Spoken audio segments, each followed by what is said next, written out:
All right, Monday was Toronto's 8th straight win over the Calgary Flames, and it's just what the Leafs needed. They have now won 2 in a row on this West Coast road trip. Leafs last game before the Winter Olympic break against Edmonton Tuesday. Calgary also has 1 game left before the break. They will host the Oilers on Wednesday. Let's chat with our friend and NHL analyst Craig Button from his studio in Calgary. Craig, great to see you. So, Craig, I just want to set this up for you.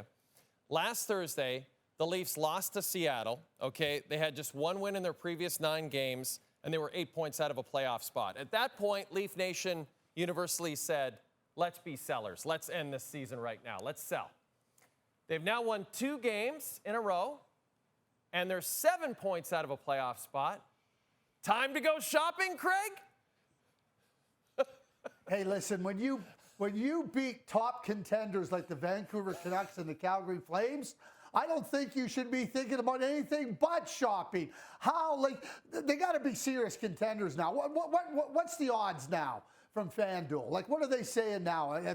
Are they the second favorite, the third favorite? Hey, listen, that's great. You beat Vancouver.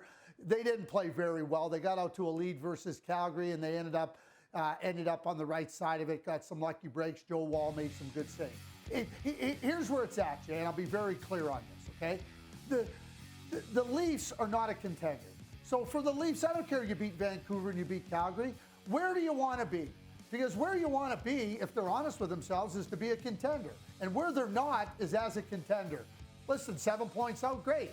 You know, you get into the playoffs, you're still not a contender. Simply put, Brad Treliving and the Toronto Maple Leafs have to open up their phones and they have to open up their minds and hear who's interested in some of their players.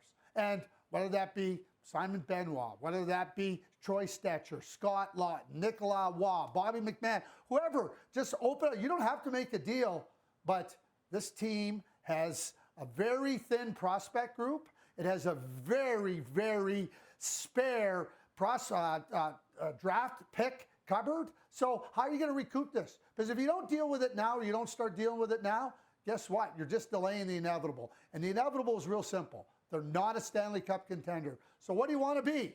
Because what you want to be is not what you are. So I don't care if you beat Vancouver and Calgary. I don't even care if you go in and beat Edmonton.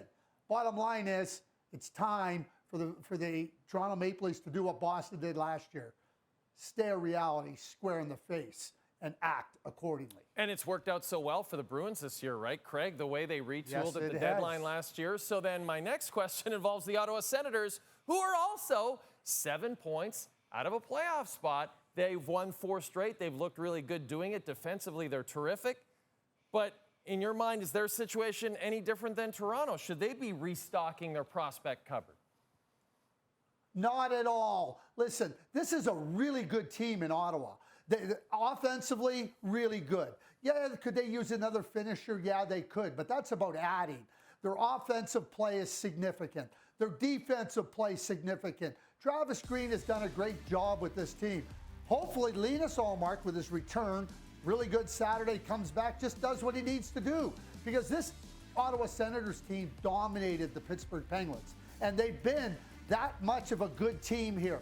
I would be looking to try to, okay, what can we get to help our team out a little bit? You know, with Thomas Chabot out, add a scorer, maybe get a defenseman that can come and out. But I don't see the Ottawa Senators in the same situation as the Toronto Maple Leafs. And the goaltending is what let them down. The goaltending, in fact, was their Achilles heel. It was both their Achilles heels. And I think right now the Ottawa Senators should be zeroed in. We're playing well. Linus Ullmark is more than capable. Let's get after it, because I think they're more than capable. Okay, I love this theme we're on here. We talked about Toronto, we talked about Ottawa. Now let's talk about Winnipeg. They faced one of their Central Division opponents on Monday night, Craig. They lose in overtime.